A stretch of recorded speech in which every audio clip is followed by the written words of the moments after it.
Hello everyone, मैं मिथुन सिंह स्वागत करता हूं आप सभी का। आशा करता हूं आप सभी बहुत अच्छे होंगे। कोल्हान बीएड सेमेस्टर 1 के प्रीवियस ईयर क्वेश्चन पेपर को देखेंगे, कोल्हान यूनिवर्सिटी के पेपर को देखेंगे।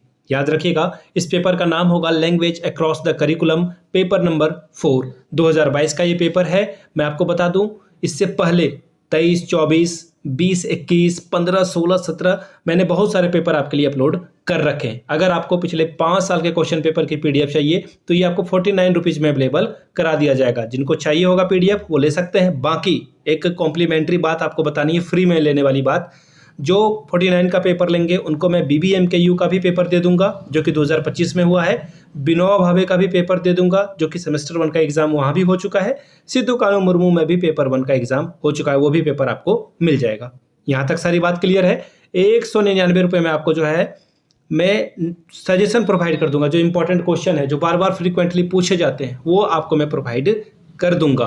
अब देखिए, इसमें फ़ायदा क्या होगा कि section A, section B, section C यानी कि एमसीक्यू भी मिल जाएगा आपको, शॉर्ट आंसर क्वेश्चन भी मिल जाएगा और लॉन्ग आंसर क्वेश्चन भी आपको मिल जाएगा। हिंदी मीडियम में चाहिए तो हिंदी मीडियम में मिलेगा, इंग्लिश मीडियम में चाहिए तो इंग्लिश मीडियम में आपको मिल जाएगा। ठीक है जी, तो चलिए 2022 के पेपर को हम लोग देखेंगे। 2022 में क्या क्या सवाल पूछे गए थे यहाँ से आप देख पाएंगे।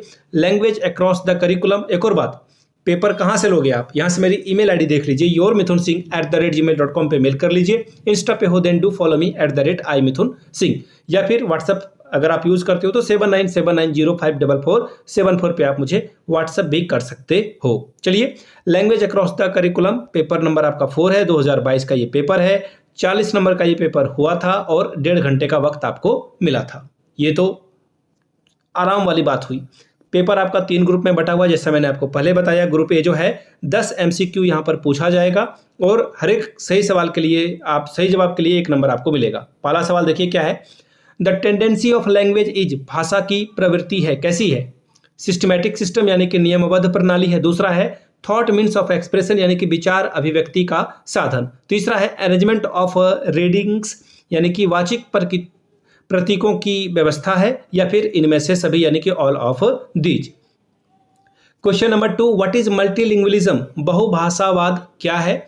It is the use of only one language, यह केवल एक भाषा का प्रयोग है। दूसरा है using foreign language in teaching learning यानी कि शिक्षण अधिगम में विदेशी भाषाओं का प्रयोग करना। आगे बढ़ेंगे क्वेश्चन नंबर 3 की ओर।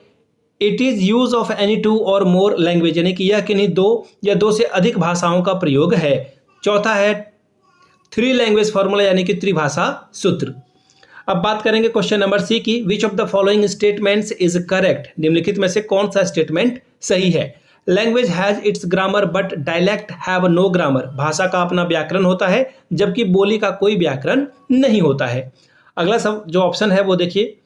Language has script but dialects have no script. भाषा की अपनी लिपि होती है जबकि बोली की कोई लिपि नहीं होती है। Question number 3, there is no major structural difference between language and dialect यानी कि भाषा और बोली में कोई बड़ा संरचनात्मक अंतर नहीं होता है। Question number 4, language have syntax but dialects have no syntax. भाषा जो है नियमबद्ध होती है जबकि बोली में नियमबद्धता की कमी होती है।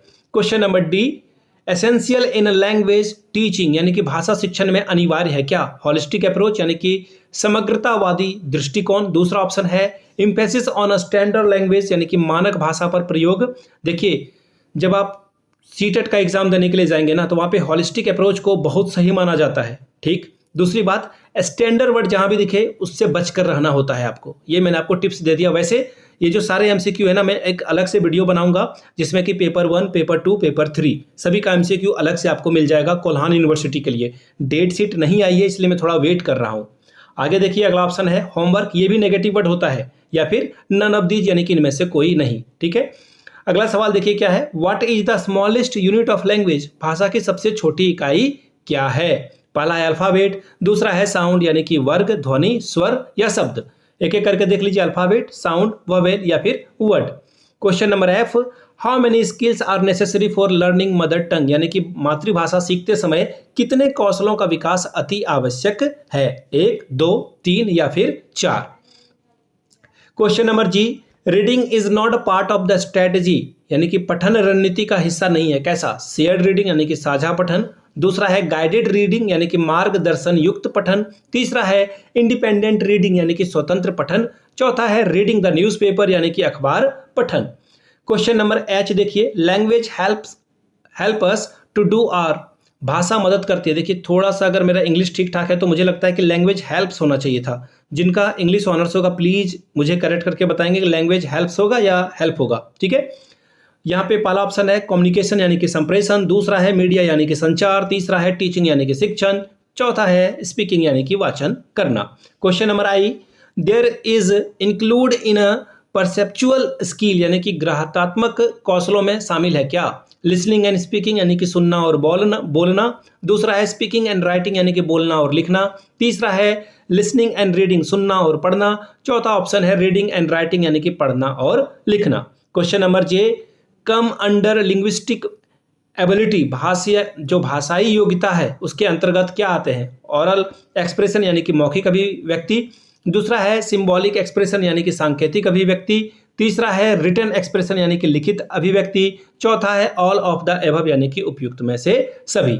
चलिए आ चुके हम लोग ग्रुप बी में। ग्रुप बी में देखिए 2 ही सवाल का आपको जवाब देना है, 2 questions and you will get 10 marks यानी कि 5 नंबर आपको हर एक सवाल के लिए मिलेगा।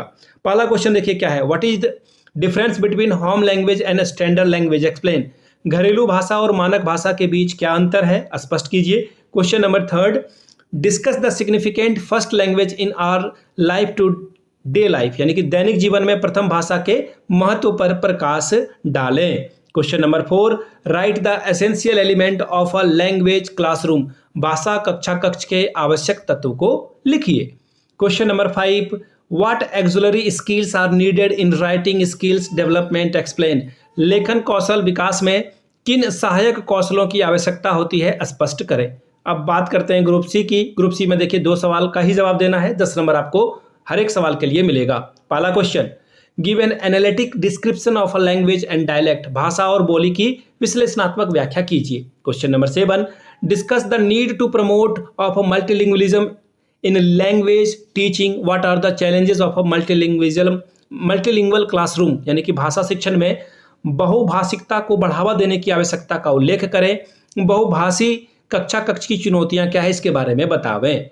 Question number 8, what is questioning, write down the purpose of a questioning in a classroom situation are the guidelines of a classroom questioning यानी कि प्रश्न करना क्या है, कक्षा में प्रश्न पूछने का उद्देश्य लिखें और कक्षा में पूछताछ निर्देश क्या है इसके बारे में बतावें। Question number 9, discuss the development reading and writing skill in children, बच्चों में पढ़ने और लिखने में संबंधित कौशल के विकास का वर्णन करें। तो ये था आपका कोल्हान यूनिवर्सिटी का यानी कि लैंग्वेज अक्रॉस द करिकुलम का पेपर।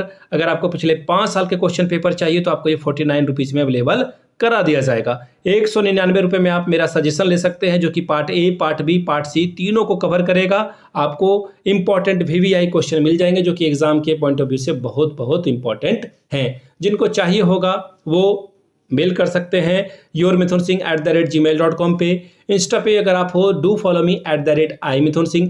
बाकी आप मुझे व्हाट्सअप भी कर सकते हैं 7979054474 पे। वीडियो को आपने यहाँ तक देख लिया है तो प्लीज़ सपोर्ट करें। 5000 सब्सक्राइबर का बेस हम लोग तैयार करना चाहते हैं तो सपोर्ट करें, चैनल को सब्सक्राइब करें, इसे अपने कॉलेज वाले व्हाट्सअप या फिर टेलीग्राम ग्रुप पे साझा जरूर कर दें। वीडियो को यहाँ तक देखने के लिए आप सभी का बहुत बहुत शुक्रिया। Have a good day.